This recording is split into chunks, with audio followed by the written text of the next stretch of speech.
میں نے کہا مجھے بھارت کی جو ہے جنتا پسند ہے، جس میں ایشوریہ رائے بھی ہے اور شاہ رخ بھی اور آپ سب لوگ بھی ہیں، برے ٹیم کا بہترین کپتان۔ شعر تو میں سنا دوں گا لیکن 31 کے بعد۔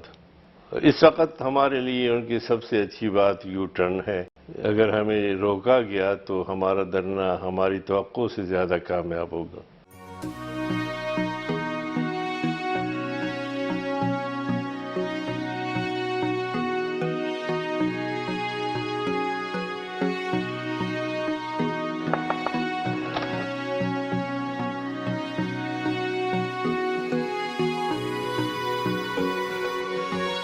السلام علیکم حافظ حسین صاحب۔ وعلیکم السلام۔ اقرا صاحبہ آئیے، کیسی ہیں آپ؟ الحمدللہ الحمدللہ، آئیے بیٹھیے۔ حافظ حسین صاحب، یہ جذبہ، یہ ہمت کیسے آتی ہے؟ طبیعت ناساز ہونے کے باوجود بھی آپ سیاست میں ماشاءاللہ اتنے سرگرم، اتنے ایکٹیو۔ اقرا، اصل بات یہ ہے کہ سیاست میں میری پیدائش ہی ہوئی ہے۔ ہمیں یہ ایک سہولت عمران بھائی نے فراہم کر دی ہے کہ پیپلز میں مطلب 88 سے لے کر 2008 تک میں پارلیمنٹ کے دونوں ایوانوں میں رہا ہوں، تو پیپلز پارٹی کے، مسلم لیگ نون کے، مسلم لیگ کاف کے، خود تحریک انصاف کے سارے دوستوں سے تعلق ہے۔ تو اکثریت ایسی ہے جو اپنی پارٹیوں میں ہے اور اکثریت ایسی ہے جو پناہ گزین ہے اس وقت تحریک انصاف میں۔ تو سب سے سلام دعا بھی ہو رہی ہے، پرانی یادیں بھی تازہ ہو رہی ہے۔ تو میرے والد گرامی مولانا عز محمد صاحب بہت بڑی عظیم شخصیت تھے، اور انہوں نے وہاں بلوچستان میں قیام پاکستان سے پہلے ہی ایک وطن پارٹی تھی جس میں بلوچستان کے بڑے بڑے نامور سیاستدان اور بڑے قبائلی لوگ شریک تھے۔ تو ان کے ساتھ انہوں نے کام کیا، چونکہ اس وقت پاکستان نہیں بنا تھا تو ریاست قلات تھی، تو ریاست قلات میں ایک دارالعوام کے نام سے اسمبلی تھی، جیسے ہمارا نیشنل اسمبلی ہے، اس کے رکن تھے والد صاحب۔ تو میری پیدائش جب ہوئی 14 اگست کو پاکستان بنا اور 14 اگست کو میری پیدائش ہوئی، سال کا البتہ فرق ہے۔ سر آپ نے سن نہیں بتایا؟ سن اس لیے نہیں بتایا، میں آپ کو دیکھ رہا ہوں کہ آپ لوگ بھی سن تو کیا وہ صدی بھی نہیں بتاتے ہیں تو مجھے تھوڑا سا اتنا موقع دے دیں کہ میں کم از کم سال چھپا لوں۔ چلے آپ کو موقع دیتے ہیں سر۔ میری پیدائش جو ہے 14 اگست 1951 کی ہے۔ ٹھیک ہو گیا۔ تو میری یوں سمجھے کہ میری آنکھ ہی سیاسی ماحول میں کھلی۔ دیکھیں، میرے خیال میں آج کل جو ایک ماحول بنا ہوا ہے، اس کے لیے اگر میں کوئی اسلامی بات کروں، قرآن و حدیث کی بات کروں تو شاید بات کی سمجھ نہیں آئے۔ ہم جس ملک میں رہ رہے ہیں اس کا تصور کس نے پیش کیا؟ ظاہر مصور پاکستان جو ہے وہ علامہ اقبال رحمہ اللہ تھے۔ میں صرف اس حوالے سے ان کا ایک ہی شعر نظر کرتا ہوں آپ کی اور پوری جو ہمارے ناظرین اور سامعین ہیں کہ جدا ہو دین سیاست سے تو رہ جاتی ہے چنگیزی۔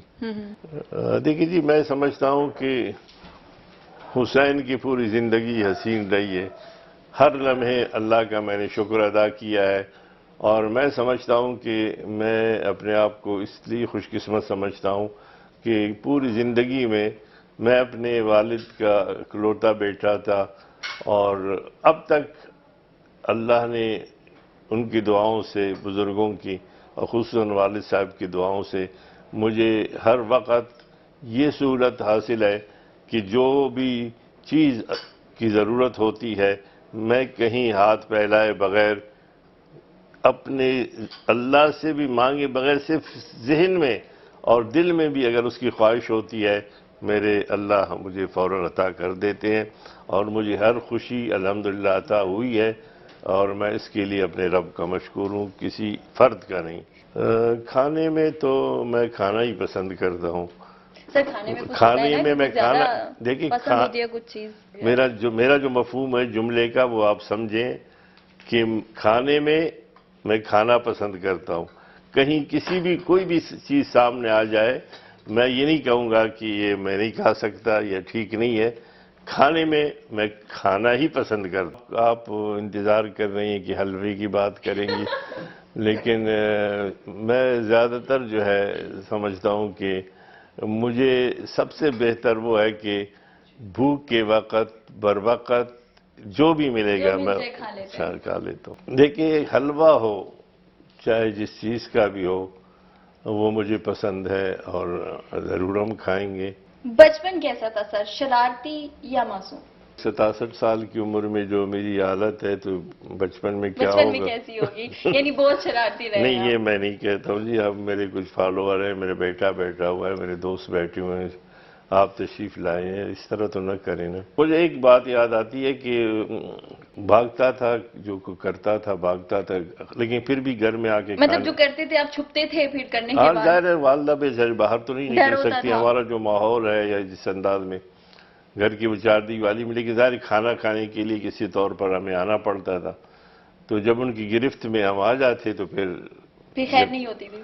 خیر ہوتی تھی. وہ پھر طریقے واردات میں بتاتا ہوں جو مجھے اکثر جی یاد آتا ہے اور وہ بھی یاد کرتی ہیں. تو وہ مجھے مارنے لگتی تھی تو میں بے ہوش ہونے کی ایکٹنگ کرتا تھا. تو وہ بیچارے میری وہ بٹن کھول لیتے، پانی کے لیے چلا جاتا تو میں بھاگ جاتا.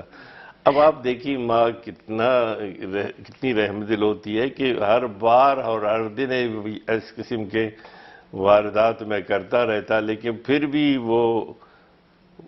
بھی جب بھی میں کوئی ایکٹنگ کرتا اس علاوہ سے جان بچانے کے لیے وہ بیچارے وہ پریشان ہو جاتے تھے. بٹن بھی کھولتی اور پانی کے لیے بھاگتی اور میں بھاگ جاتا. پیچھے سے آپ بھاگ جاتے تھے. تو یہ ایک ایسا تھا کہ یعنی بار بار کرنے کے باوجود بھی ہر بار یہ میرا جو معاملہ تھا وہ کامیاب ترین رہتا. اچھا حافظ حسین صاحب، اب جو میں آپ سے سوالات کروں گی نا ان کا آپ نے ایک جملے میں جواب دینا ہے. دیکھیے میں عمر میں تقریباً 1.5-2 سال بڑا ہوں ان سے، مولانا صاحب سے. ہاں. اور ہمارے ساتھ جب میں جے یو آئی کو جوائن کیا اس وقت وہ اسٹوڈنٹس ہماری جو ونگ ہے اس کے تھے صوبہ سرحد کے، تو ساتھ الحمدللہ تھا، ہے اور کوشش ہے کہ رہے گی انشاءاللہ. جس کو حقیقی طور پر عوام ہی منتخب کریں، برے ٹیم کا بہترین کپتان. شعر تو میں سنا دوں گا لیکن 31 کے بعد. اس وقت ہمارے لیے ان کی سب سے اچھی بات یو ٹرن ہے. بدقسمتی سے ہم سیاست میں جو ہے صرف اقربا پروری اور خاندانوں کو ہی دیکھتے ہیں، وہ چاہے کسی کی بھی ہو. اگر ہمیں روکا گیا تو ہمارا دھرنا ہماری توقع سے زیادہ کامیاب ہوگا. دیکھیے ہمارا آزادی مارچ جو ہے وہ نہ کسی کی رہائی کے لیے ہے، نہ کسی کے مقدمے کے لیے ہے، نہ کسی کے صحت یابی کے لیے ہے، نہ کسی کی ضمانت کے لیے. یہ چونکہ عجیب اتفاق ہے کہ اوصاف میں ہی کئی سال پہلے جب میں ممبر پارلیمنٹ تھا تو آپ کے ایک نمائندے نے جو اسی طریقے سے، بلکہ میں نام لیتا ہوں مظہر برلاس صاحب، چہرہ کے نام سے ایک ان کا کالم آپ کے اوصاف میں چھپتا تھا. تو میرے پیچھے لگے، میرے بڑے اچھے دوست بھی ہیں اور بڑے تعلق بھی رہا ان سے، کہ میں آپ کا اسی طرح ایک انٹرویو لوں گا. تو میں نے ان سے کہا کہ میں ذاتی زندگی کے حوالے سے کوئی بات نہیں کروں گا. اگر میری ذاتی حوالے سے پھر کسی اور سے پوچھ لے تو میں اپنے منہ میاں مٹھو بنوں کہ میں یوں تھا، یوں بنا. تو میں بھاگ گیا. دوسری دن وہ آئے، تیسرے دن آ گئے، چوتھے دن آ گئے.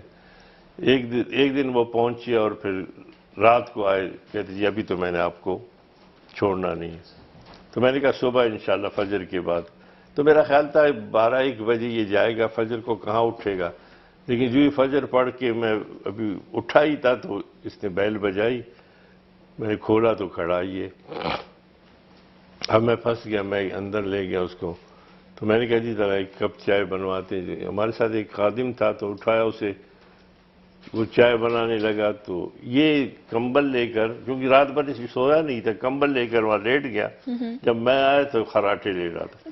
میں نے اس کے اوپر کمبل ڈال کے دوسرے کمرے میں جا کے سو گیا. میں فلیٹ میں ہم رہتے تھے یہاں جنا اس میں. تو 9-10 بجے کے قریب وہ اٹھا، میں بھی اٹھا تو مجھے گالیاں دے رہا تھا کہ جی میرا. سر آپ نے انہیں سلا دیا؟ سلا لیا. آخر کار پھر پکڑ لیا اس نے مجھے، تو میں نے اس کو ایک انٹرویو دیا جو اوصاف میں چہرہ کے نام سے چھپا ہے، اور وہ بڑا مشہور بھی ہوا، آپ اس کی فائل دیکھ سکتے ہیں۔ تو وہ انٹرویو مجھے بھی یاد ہے اور کافی لوگوں کو بھی یاد ہے، جو انتہائی جو دلچسپ تھا۔ انتہائی دلچسپ تھا۔ بی بی آپ کو کس نے کہا یہ؟ آپ بڑی سر، پتہ خطرناک چل سوال گیا۔ کر رہی ہیں آج۔ جو ہی ہم نے بارڈر کراس کیا تو اس وقت ہمارے یہاں اتنے چینل نہیں تھے، لیکن وہاں 60-70 کیمرے لگے ہوئے تھے، تو وہاں ایک سہارا ٹی وی تھا، تو وہ لوگ آ گئے، مولانا کو کہا کہ ہمیں آپ نے انٹرویو چاہیے۔ مولانا نے کہا بھائی انٹرویو کا ایک نے، پھر وہاں مقامی دوست تھے ہمارے میزبان، اس نے مولانا کو اشارہ کیا کہ خیال کریں۔ مولانا نے کہا بھائی یہ حافظ صاحب آپ چلے جائیں۔ اب مجھے بھی پتہ نہیں تھا، میں نے اپنی پگڑی باندھ دی اور تھوڑی سی ہندی مجھے سمجھ آتی ہے، تو انہوں نے کہا یار یہ بڑا اس کو پسانا ہے آج، تو میں بھی ذرا اسی طرح سادہ سا بن کے بیٹھ گیا۔ لیکن 2-4 سوالوں کے بعد ان کو تھوڑا سا پتہ چلا کہ یہ پھنس نہیں رہے، اور یہ شاید اتنی آسانی سے جو ہے نا، یہ نہیں۔ آخر کار انہوں نے وہ جو گرو تھا ان دنوں ہمارے، وہ اس کے متعلق سوالات ہوئے، کشمیر کے حوالے سے ہوئے، دیگر ہوئے، کافی انہوں نے کوشش کی، لیکن الحمدللہ اللہ نے میرے ذہن میں جوابات ڈالے تو وہ پریشان ہو گیا۔ پھر انہوں نے آپس میں مشورہ کیا، درمیان میں تھوڑا سا وقفہ جب ہوا تو پھر انہوں نے کہا کہ 3 سیکنڈ کے اندر، 2 سیکنڈ کے اندر آپ نے جواب دینا ہے، اور یہ آخری آپ کا ٹیسٹ ہے۔ بڑے اچھے انداز میں بات ہوئی۔ اس نے کہا جی آپ ہمیں جلدی بتا دیجئے ایشوریہ رائے آپ کو پسند ہے یا شاہ رخ آپ کو پسند ہے؟ تو فوراً میں تہہ میں پہنچ گیا۔ میں نے کہا مجھے بھارت کی جو ہے جنتا پسند ہے، جس میں ایشوریہ رائے بھی ہے اور شاہ رخ بھی اور آپ سب لوگ بھی ہیں۔ تو انہوں نے تھالی بجائی اور پھر جا کر مولانا کو بھی کہا کہ بھئی بندہ ٹھیک رکھا ہے تم نے۔ تو دوسری جو بات یہ ہوئی کہ ہماری ملاقات ہوئی اس وقت کے پرائم منسٹر آف انڈیا سے۔ پرائم منسٹر صاحب آگے بڑی مشکل سے وہ اپنے گھسیٹتے ہوئے پاؤں آ کر بیٹھ گئے، ہم کھڑے ہو گئے، ملاقات ہوگی۔ اب مولانا سے پوچھا کیا حال ہے مولانا صاحب نے کہا ٹھیک ہے۔ تو پھر مولانا صاحب نے پوچھا جی کیا حال ہے پرائم منسٹر صاحب، آپ ٹھیک ہے؟ ٹھیک۔ پھر خاموش ہو گئے۔ پھر کہا جی آپ ٹھیک ہیں مزید؟ انہوں نے کہا ٹھیک ہے۔ انہوں نے کہا جی اور خیریت سے ہیں؟ اب مجھ جیسا بندہ جو ہے وہ بولتا ہی رہتا ہے، مجھے تھوڑا سا عجیب ہوا کہ اب یہ دونوں بالکل تکلفات کی اس میں ہیں۔ تو میں نے کہا جی اب میں نے بھی جسارت کیا نا کہ عمر میں بھی ان سب سے میں وہ تھا، اور میں نے کہا جی پرائم منسٹر صاحب آپ کے وہ گھٹنے کا کیا حال ہے؟ ان دنوں ان کے گھٹنے میں ان کا آپریشن ہوا تھا، میں نے پڑھا تھا کہیں خبر ہوئی تھی، گھٹنا وہ نکالا تھا، کیا کیا تھا انہوں نے کہا ٹھیک ہے وہ آپریٹ ہوا ہے اب ٹھیک ہو گیا۔ تو میں نے کہا الحمدللہ۔ میں نے کہا وہ بیماری کی وجہ سے ہوا ہے؟ اس نے کہا ہاں تو بیماری کی وجہ سے نہیں، کیا ہوا؟ میں نے کہا جی وہ کہیں ہم سوچ رہے تھے کہیں ہمارے ساتھ زیادتی نہ ہو کہ آپ کا گھٹنا نکال دیا گیا کہ آپ کشمیر پہ ہمارے ساتھ بیٹھ کر گھٹنا نہ ٹیکیں۔ میں نے وہ اچانک ہی کہہ دیا تو مجھے مولانا صاحب نے بھی یوں دیکھا، اس نے بھی اچھا وہ ہنس پڑا، بس وہ ہنس پڑا۔ ان کے کوئی سیکرٹری بھی تھے، کوئی کلکرنی صاحب تھے غالباً اس قسم کے، وہ بھی ہنسے۔ بس وہ ماحول جو ہے نا بالکل وہ جو ایک مزاحیہ ہو گیا، مزاحیہ نہیں ہوا، بے تکلفانہ ہوا۔ اچھا بے تکلفانہ ہو گیا، کیونکہ پہلے وہ محتاط انداز میں جو کوئی بات شروع کرنے کے اس میں نہیں تھا۔ بس جی میں اس وقت ہمارے ہاں 2 چیزیں سامنے آتی ہیں، ایک ہوتا ہے اقتدار، ایک ہوتا ہے اختیار۔ میں ایک سیاسی چھوٹا سا ورکر ہوں۔ میں کہتا ہوں اللہ کرے ہم وہ دن دیکھیں کہ اقتدار اور اختیار عوام ہی کسی کے سپرد کرے اور عوام ہی کسی سے واپس لے، تو پھر یہ معاملات جو ہو رہے ہیں یہ نہیں ہو سکے۔ دیکھیے ہر پارٹی کا لیڈر اس پارٹی کے ورکر کے لیے اس پارٹی کے فالوورز کے لیے، اس پارٹی کے لیے، ووٹر کے لیے بڑا ہوتا ہے۔ صبح میں نے اخبارات دیکھے تو بجٹ کا مسئلہ تھا، کیونکہ ہم بجٹ پہ ووٹ بھی نہیں کر سکتے، قومی اسمبلی میں پاس ہوتا تھا، تو اس میں پہلی بار آپ کو تو شاید کیا یاد ہوگا لوگوں کو کہ بجلی کے سرچارج کا معاملہ آ گیا تھا۔ اس سے پہلے سرچارج وغیرہ جو تھا بجلی کے نہیں تھے۔ اچھا وہ آیا تھا، وہ میں نے پڑھا اور ہم لوگ پہنچے اس میں سینٹ میں پہنچے۔ اب میں سوچ رہا تھا کہ کیا کروں، کیونکہ ہم اس پہ بحث تو نہیں کر سکتے، بجٹ میں آیا ہے۔ تو میں نے دیکھا کہ سرتاج عزیز صاحب جو ہے کوئسچن آور میں جواب دے رہے تھے، تو کسی سوال کا وہ جواب دے رہے تھے، پتہ نہیں کیا موضوع تھا۔ تو میں نے ہاتھ کھڑا کیا، محترمہ بیٹھی تھی چیئر پہ، ڈپٹی چیئر پرسن تھی ہماری نور جان پانی جی، کوئٹہ سے ان کا تعلق تھا، تو وہ بیٹھی تھی چیئر کر رہی تھی۔ میں نے کہا کہ انہوں نے کہا جی حافظ صاحب ضمنی سوال ہے آپ کا؟ میں نے کہا جی ہاں۔ تو انہوں نے کہا بتائیں۔ میں کھڑا ہوا، میں سوچ رہا تھا، میرے ذہن میں آیا، میں نے کہا جناب سرچارج عزیز صاحب بیان فرمائیں گے؟ تو لوگوں نے ادھر ادھر دیکھا، پریشان ہو گئے۔ پھر میں نے دوبارہ کہا کہ جناب محترم سرچارج عزیز صاحب جو ہے بیان، ابھی سوال کوئی بھی نہیں تھا، میں نے اتنا ہی کہا کہ دوبارہ کہ جناب سرچارج عزیز صاحب بیان فرمائیں گے؟ سرتاج عزیز صاحب کھڑے ہو گئے اور انہوں نے کہا کہ محترمہ اس کو کہہ دو اپنی زبان سنبھالے، یہ روزانہ جو ہے کوئی نہ کوئی فکرہ چست کرتے ہیں۔ وہ بڑے کانپنے لگے، غصے میں آ گئے۔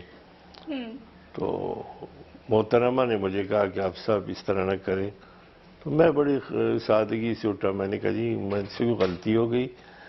کہتے جی آپ کیا کہہ رہے ہیں؟ میں نے کہا جی میرے ذہن میں ہے، میں نے کہا صبح میں نے اخبار میں پڑھا، ان کا بیان بھی تھا، کوئی سرچارج تھا، کیا تھا، تو اس لیے میں ذرا کنفیوز ہوا۔ یہ آپ ناراض نہ ہو، آپ اپنا تعارف کرائیں، جو وہ کہیں گے میں اسی نام سے ان کو پکاروں گا۔ اچھا بالکل لوگ پریشان ہو گئے، تو انہوں نے کہا جی سرتاج صاحب آپ تعارف کرائے، آپ صاحب آپ کو جانتے نہیں ہیں، تعارف کرائے۔ تو یہ غصے میں کھڑا ہوا اور سینے پہ ہاتھ مارا کہ مجھے سرتاج کہتے، سرتاج کہتے، سرتاج کہتے، آئندہ اگر آپ نے میرا نام بگاڑ کے پڑھا۔ میں بالکل مظلومانہ انداز میں کھڑا ہوا۔ میں نے کہا محترمہ نے کہا کہ آپ نے سن لیا؟ میں نے کہا محترمہ آپ انہیں سرتاج کہہ سکتی ہیں؟ وہ محترمہ بھی مجھ پہ بگڑ پڑی، تو وہ بالکل وہ ایوان جو ہے زعفران زار بنا، اور خود سرتاج صاحب بھی ہنسنے لگے، پھر مجھے آ کے گلے لگایا۔ تو ہلکی پھلکی وہ ہوتی تھی چیز۔ مسئلہ یہ ہے کہ میں صرف یہی گزارش کروں گا کہ حالات ایک طرح نہیں رہتے۔ آپ کسی کے ساتھ اس حد تک آپ کسی کے ساتھ عداوت اور دشمنی میں نہ جائیں کہ حالات کا جبر کبھی پھر آپ کو اس کی طرف لے جائے تو آپ کو اس کے ساتھ بیٹھنے، ہاتھ ملانے، گلے لگنے میں شرمندگی کا احساس ہو۔ بہت شکریہ مولانا صاحب، آپ کی قیمتی وقت کے لیے بہت حافظ صاحب۔ مشکور ہوں۔